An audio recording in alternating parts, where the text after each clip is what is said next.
नमस्कार। इन खबर में आपका स्वागत है। हिजबुल मुजाहिदीन का मोस्ट वांटेड A++ श्रेणी का आतंकी जावेद अहमद मट्टू को दिल्ली पुलिस की स्पेशल सेल ने 4 जनवरी यानी आज गिरफ्तार कर लिया। उस पर 10 लाख रुपए का इनाम था और राष्ट्रीय जांच एजेंसी यानी कि NIA को भी उसकी तलाश थी। मट्टू की गिरफ्तारी ऐसे समय में हुई है जब केंद्रीय गृह मंत्री अमित शाह ने जम्मू कश्मीर में सुरक्षा स्थिति की समीक्षा की थी और कहा था कि जम्मू कश्मीर में आतंकवाद विरोधी अभियानों को मजबूत करने और आतंकी इकोसिस्टम को पूरी तरह से खत्म करने की जरूरत है। जावेद अहमद मट्टू पर जम्मू कश्मीर में कई गतिविधियों में शामिल रहने का आरोप है। वो जम्मू कश्मीर के सोपोर का रहने वाला है। 2009 में हिजबुल मुजाहिदीन से वो जुड़ा और फिर जुड़ता ही चला गया, कमांडर तक बन गया, सुरक्षा एजेंसियों की टॉप 10 की लिस्ट में आ गया। मट्टू काफ़ी समय से फरार चल रहा था और POK भी वो गया था।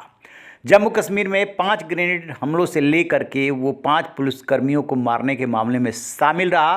वो जम्मू कश्मीर का A++ कैटेगरी का आतंकी है। जावेद मट्टू की गिरफ्तारी के बाद दिल्ली पुलिस के विशेष पुलिस आयुक्त HGS धालीवाल ने कहा कि दिल्ली पुलिस की स्पेशल सेल और केंद्रीय एजेंसियों के समन्वय से उसकी गिरफ्तारी हुई है। चोरी की एक गाड़ी, पिस्टल, मैगजीन वगैरह की बरामदगी हुई है।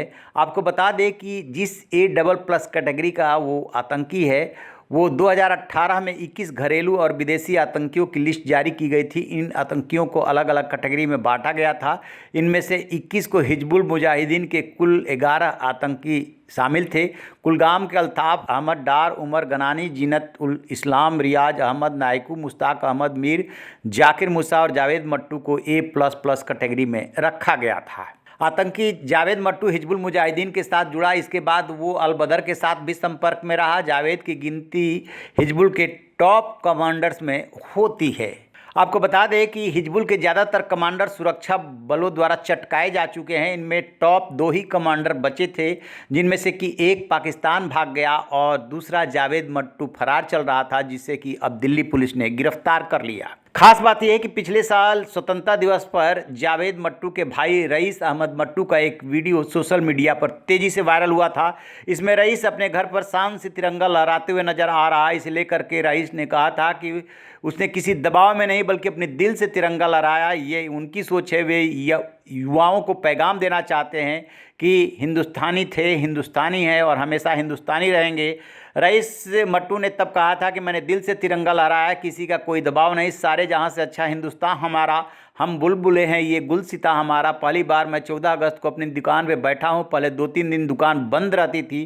पिछली राजनीतिक पार्टियां खेल खेल रही थी। आज विकास हो रहा है, लोगों के साथ इंसाफ हो रहा है। सिर्फ उसे ही पकड़ा जाता है जो दोषी है। मेरा भाई 2009 में आतंकी बन गया, उसके बाद हम उसके बारे में कुछ नहीं जानते। यदि वो जीवित है तो मैं उससे वापस आने का आग्रह करता हूं। पाकिस्तान कुछ नहीं कर सकता, हम हिंदुस्तानी हैं और रहेंगे। ये भाई की भावुक अपील लोगों के दिल में उतर गई थी और उसने अपने भाई से सही रास्ते पर आने को कहा था।